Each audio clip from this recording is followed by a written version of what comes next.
Hello and welcome back to the Thrive in Life and Business podcast with me, your host, Tara Punter. And I'm delighted today to be joined by one of my incredible clients, Louisa. Louisa, would you like to give our listeners and YouTube viewers a little insight into you, who you are, and what you do? Oh, yes, thank you. Thank you for having me. My name's Luisa Krayem, and I'm founder of Luisa Krayem Permanent Makeup based in the beautiful Cotswolds near Tetbury. I've been in the beauty industry for over 25 years and have specialised in permanent makeup and medical tattooing for over a decade. And my work focuses on helping people restore confidence through treatments such as eyebrows, eyeliner, lip blush, nipple tattooing post breast reconstruction after breast cancer, and scalp density for clients who are losing their hair. I love that. And it's such incredible work that you do. It really, really is. So I know you've had an incredible journey as a business owner. How did you fall into the kind of path and the route that you currently fall into? What was that kind of journey like for you? So I originally wanted to be a barrister when I left school. I had my eldest son very young, so that kind of changed my plans, and I did some office work for a few years. And then when my son went to school, I was leaving work at 7:30 in the morning to go to my job, coming back about 6:30, 7 at night. My mum was doing all the round the clock childcare, and she said to me one day, she said, "You need to be around a bit more, for Sam." So. I had gone to get my nails done in Cheltenham because at the time you had to go to a big city to have your nails done because they didn't have acrylics and that regular beauty salons. It was all still nail polish. And I sat there having my nails done, and I thought, oh, I could do this. This looks easy. So I had a bit of savings, so I spent it all on a week's nail course in London, in Windsor. I remember very close to Windsor Castle. And yeah, I went up there. I hadn't really given much thought, which is probably the story of my life, and just went up and did this course for a week and came back. Yeah, my poor mum had some kind of ropey acrylics on her, and I was practicing away and just kept practicing. And yeah, I found out I was pretty decent at doing nails. So yeah, my mum and dad had got a farm in Tetbury, and they had an old office block that wasn't really being used. So I set up in there a couple of days a week. And I remember one of my friends said, "Oh, you'll never do, much around here, sort of around Tetbury. Everyone's, sort of not like I've been in the city." And I was still doing my other job 3 days a week. I went part time, and yeah, and within about 6 weeks, I'd given notice on my other job, and it had just gone nuts. So apparently, the ladies in the Cotswolds like to have nice nails. So. You. Who knew?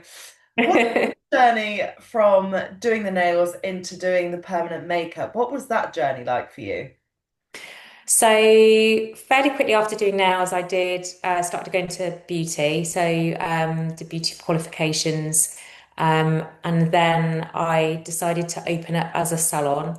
So my sister-in-law at the time was a hairdresser, and she was looking to do something on her own. So we decided she was going to do the hair. I was going to do beauty, and recruited somebody, and started the salon, which we did for quite a while.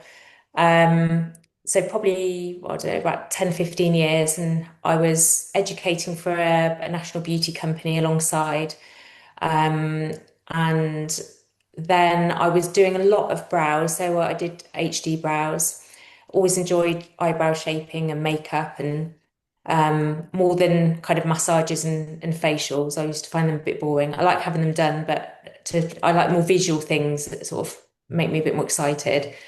And yeah, so clients were asking for brows, and I saw this video on YouTube one day, and I still remember it. And it was this very flamboyant man. I think he's Russian, and he was doing microblading, and it was very kind of almost a bit, David Brent out of The Office. He was doing a few hair strokes, and then he'd be around at the camera like that, and it was a very dramatic video.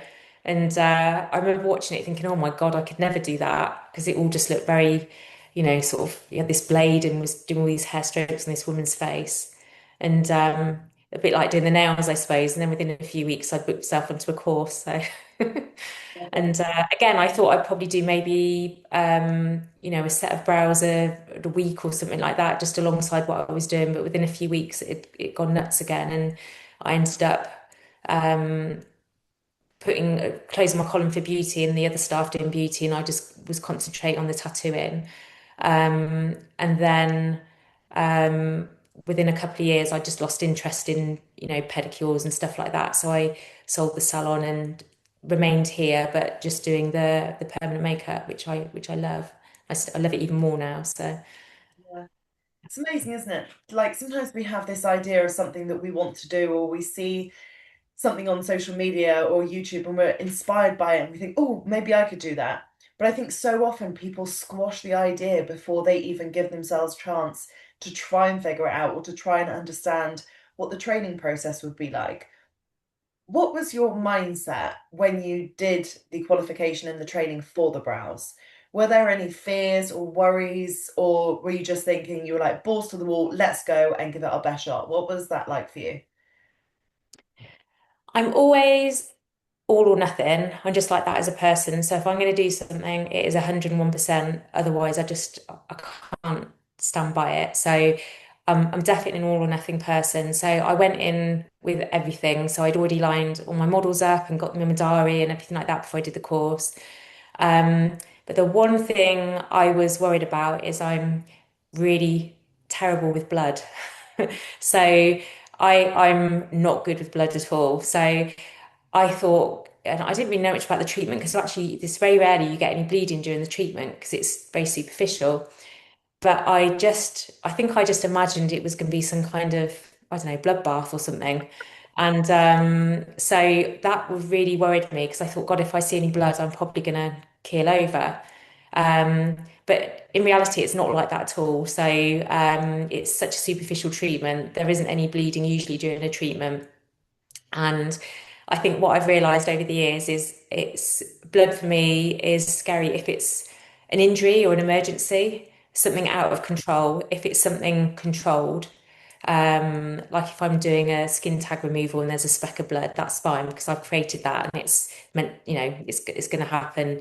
But yeah, if someone's injured, if one of the kids hurts themselves or anything, then I'm the worst person to call. Yeah. So.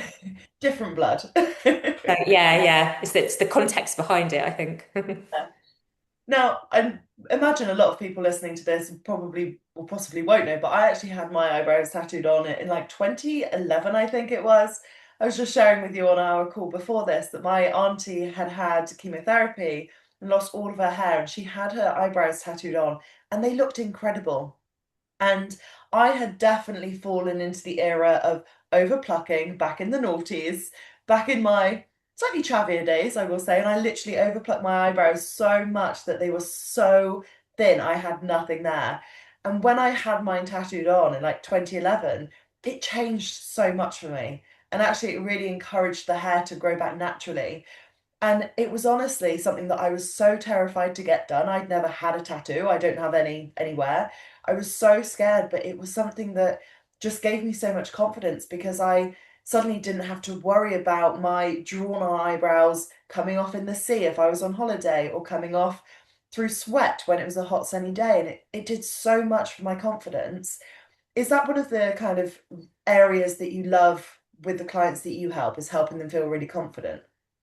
100% that's everything. So um, I'm someone that struggled with confidence and self-esteem um, from as long as I can remember. So I was overweight as a child and very overweight in my 20s. And it had a huge knock-on effect on my self-esteem. And I think I used makeup as my armor. So I always felt more confident if I did makeup nice. And, I just felt, I suppose I tied my self-worth quite a bit to, sort of my appearance. And so I know how when you're feeling knocked for your self-esteem or your confidence, these little things they feel little to other people, but they can feel, really empowering and really change the way that you feel and lift your head up a bit higher and look somebody in the eye that you wouldn't before. So a lot of the clients that come to us, we've naturally kind of, I think, grown clientele that are, I suppose, struggling sometimes with an area of their life. Like we get a lot of clients, divorces, just had a child, so feeling, things have changed. Um, Menopause is a big one for us. So a lot of clients, we're always talking about the goings and outs of menopause. And illness as well. So we get a lot of clients come in after breast cancer for the different treatments that we do, chemotherapy in general, alopecia. So things where I think people maybe feel that they're losing their identity slightly. And so many times clients will come back and say that they just feel so much better, so much more confident. Clients that have hidden behind a fringe all their life have grown their hair out, and it's quite liberating for a lot of clients. So even like a skin tag, I remember a girl I had, she'd come down from Birmingham to have a skin tag removed on her neck, and it was a big skin tag. Absolutely beautiful girl, really long blonde hair. And she said, I never ever have my hair up. She said, because I'm so conscious of this tag. And it took me, 30 seconds to take off this skin tag. And then I showed her in the mirror. She was in tears. And there's been loads of times that I'm sat here and I'm crying as well. And it's, yeah, but it just means everything. I think that's just why I love the job so much, because I think I can relate to how things knock you, appearance wise. So yeah, And it's so much more, isn't it, than just the treatment? It's not like you're just getting your lashes done or your eyebrows, sorry, because you're, very superficial and you just need to look a certain way. It's actually how it makes you feel internally, whether it is your brows or whether it's a skin tag or whether it's your skin. I think it makes such a big difference in terms of how we feel internally. And I always say, when you think about mindset, like how your mindset is impacts how you show up in your business, but how you feel internally impacts how you show up in your life. So for you to offer these incredible treatments that helps people feel better at their core in themselves, and that then enables them to put themselves out there or to go on a date or to just feel better in their home or in themselves. Like it's such important, rewarding work. It really is. yeah, much more than when I went into it, I thought it was, just about making eyebrows look nicer. And I Yeah. think as I've gone through the years, it's realizing there's always layers of emotions and reasons. It's very rarely somebody comes in, they just want their eyebrows done. When they lie down, the story will come out of, sometimes it can be eyesight is fading and the hands are getting shaky for some clients, and they feel that having their eyebrows done, they've always drawn them in. It's just part of their identity. So sometimes it's practical reasons, things like that. But it's always, again, even for practical reasons, if people are saying they're short on time, the reason they're doing their eyebrows is because they feel a bit more confident and presentable when they've got them. So it just takes away the morning faff. So but yeah, no, I love it.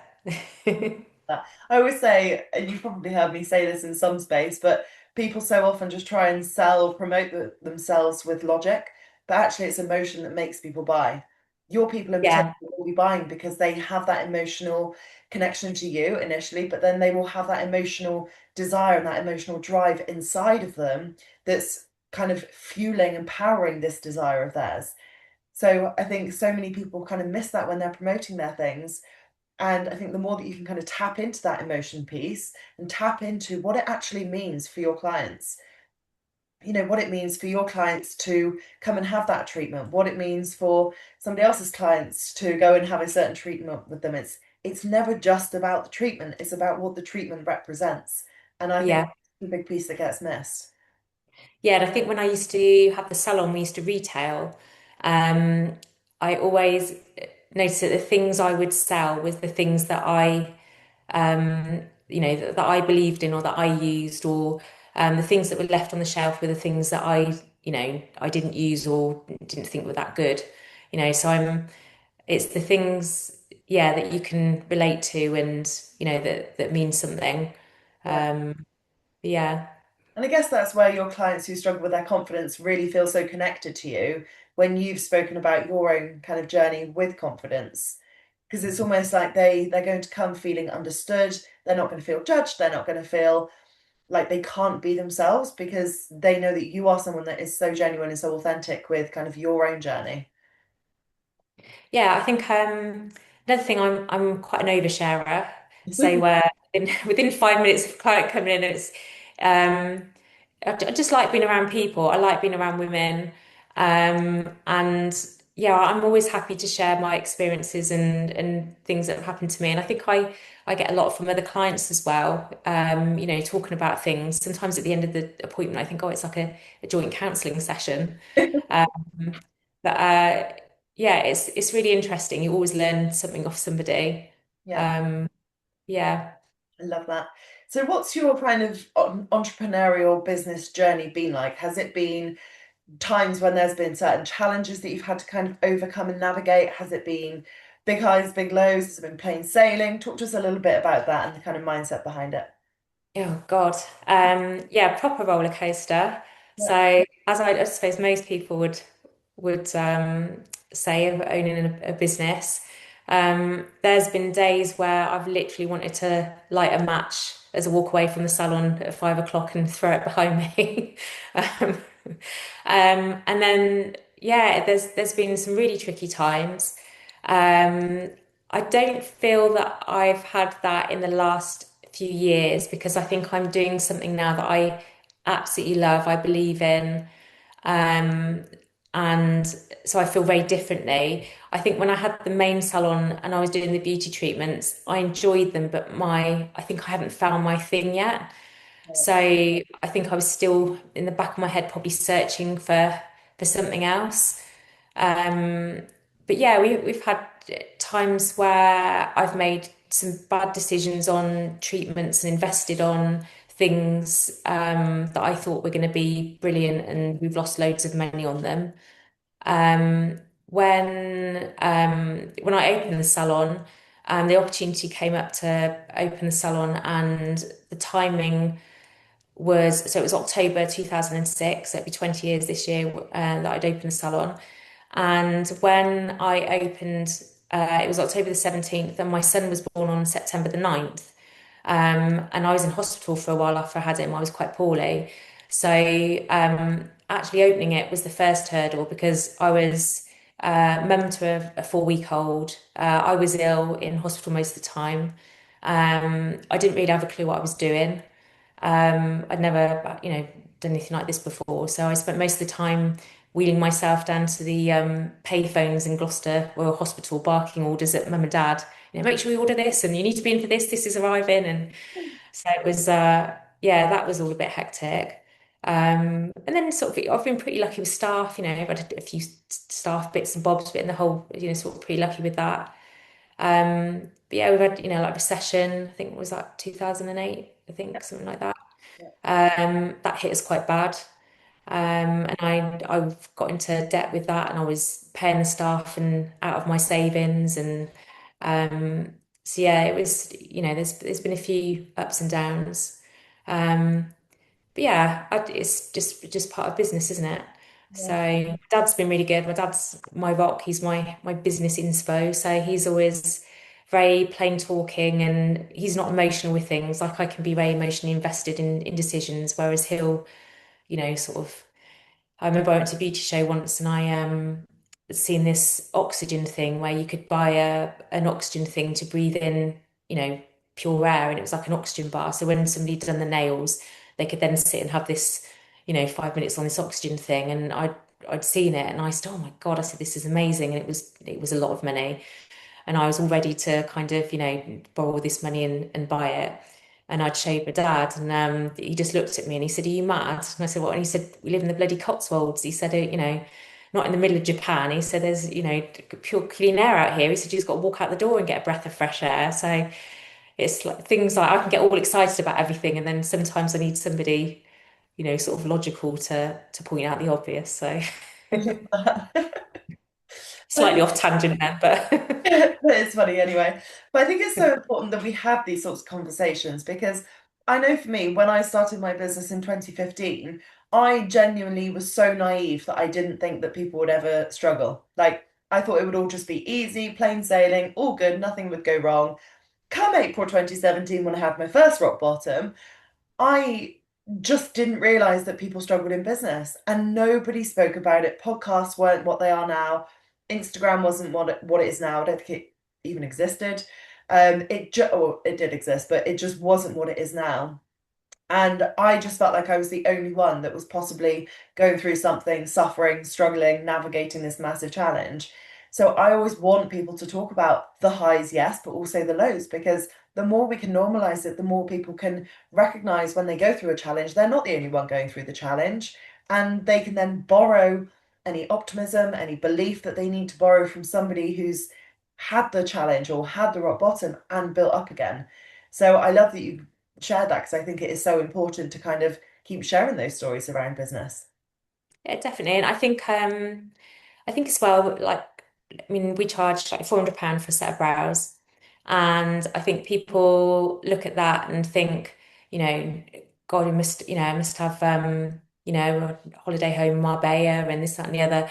And it's, when you're doing things properly and the cost of everything and the charges and, of everything, um, nothing's rushed. We want to make it a really nice experience here. And, yeah, there's some months where, if it's a bit quieter, then, it is tight and it's uncomfortable.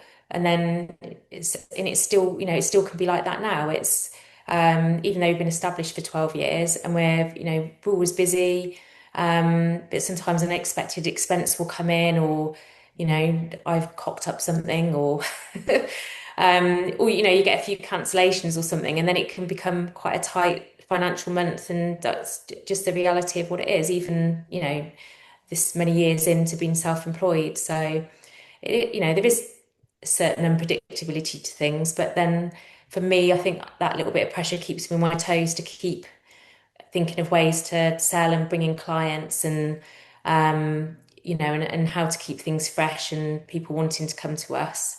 Um, otherwise I think it would probably be quite easy to think, oh, this is going all right, and for things to get a bit stale maybe. So yeah, maybe the lean months are there for a reason. Yeah, definitely. And I think it's so easy for people to get really complacent with business, with actions, with sales, and almost feel like, oh, well, things are bumbling along fine, so I won't keep working on not in the business. Things are bumbling along fine, so I won't keep promoting so much. And I think that's so often one of the greatest things that keeps people stuck or kind of halts people's progress because they do get complacent and they just assume that, what works for them will continue working and the kind of groundwork that they've put in is going to keep doing its thing. It's like we've got to keep innovating, we've got to keep pivoting, we've got to keep looking at like what's working, what's not working. And I love that work. I honestly love it so much. I think I'd be so bored if I didn't do that work. But again, it's like it's constantly looking at how is the brand being built online? How is the brand being perceived online? What's working, what's not working, and constantly analyzing that. Is that something that you enjoy as well? Yeah, I do, probably more than I thought I did. And I was saying to you earlier, I think, so I've been um, kind of started looking at your work end of last year. And then I can't remember when I signed up to the first my first thing with you. It might be January. Is it January? December? You did the 3-day 10X or 2026 between Christmas and New Year. That was your first one. That's Yeah, yeah. £33. That was your first. Aha. Yep. Um, and yeah, since then, I think that's made me realize, I think having someone else's eyes on the business, and I think what I've enjoyed with working with you is your enthusiasm, which is very contagious. And I think my history is very much, I'll be really keen on running the business. I love doing the work with the clients. Running the business is different. And I think sometimes I'll be, absolutely going for it. Like I said, I'm all or nothing. And then kind of like the steam runs out. But I feel like yeah, it definitely helps me to have someone else with their eyes on things. And we were saying earlier with accountability and just a different approach to things. And I think it's given me the confidence to try new things um and to do, things like this, put myself out there and yeah, it's I definitely enjoy working on the business more than I thought I did.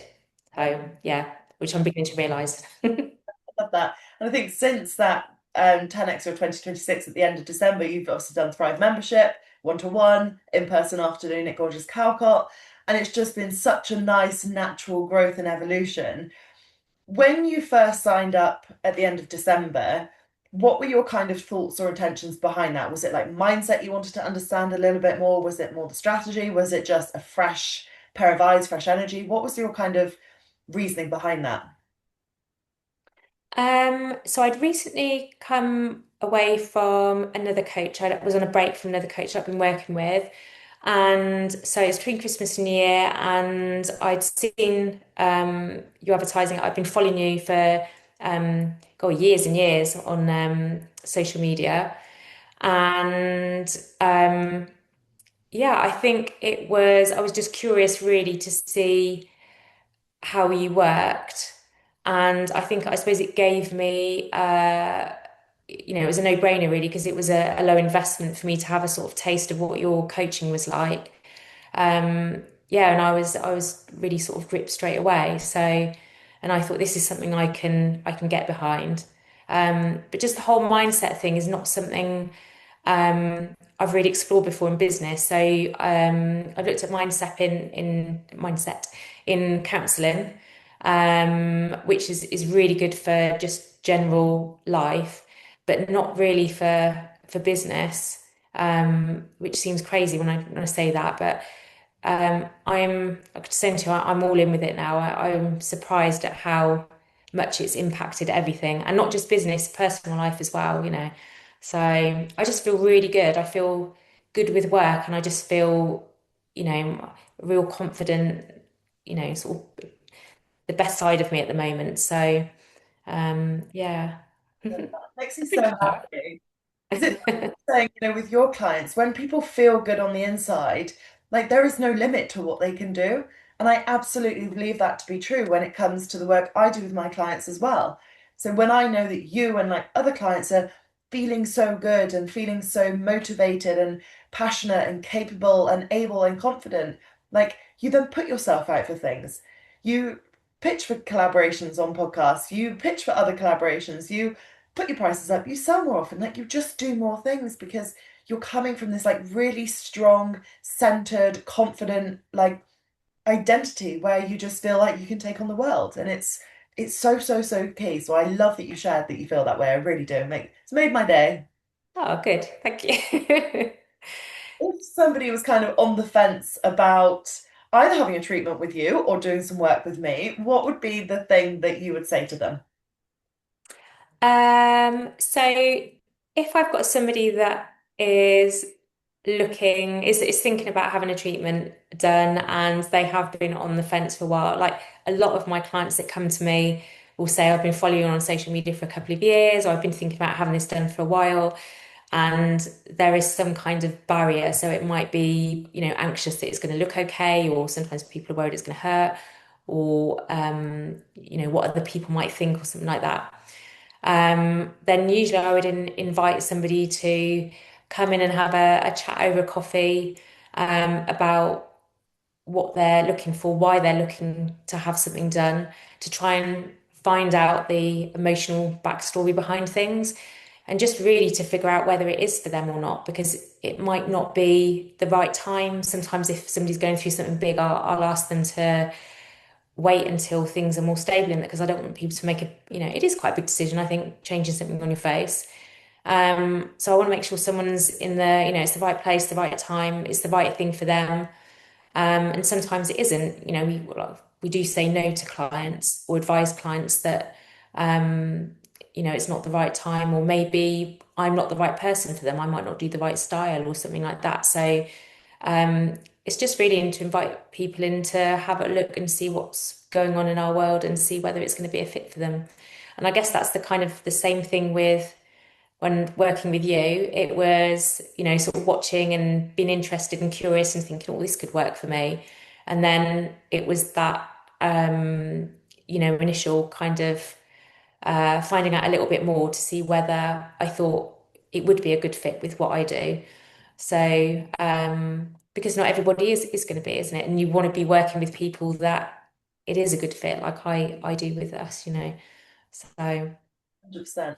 And I love the way that you kind of approach that and frame that because there are so many similarities, really, in terms of potential clients that come to me or potential clients that come to you. Yes, we're doing very, very different things, but I think the core reason why somebody might want to make a change, it's always internal, isn't it? yes, So, yeah, yeah, that is true.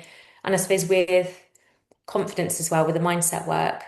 yeah. So, yeah, I suppose doing things like the confidence to hold your head up high and feel, worthy of what you do.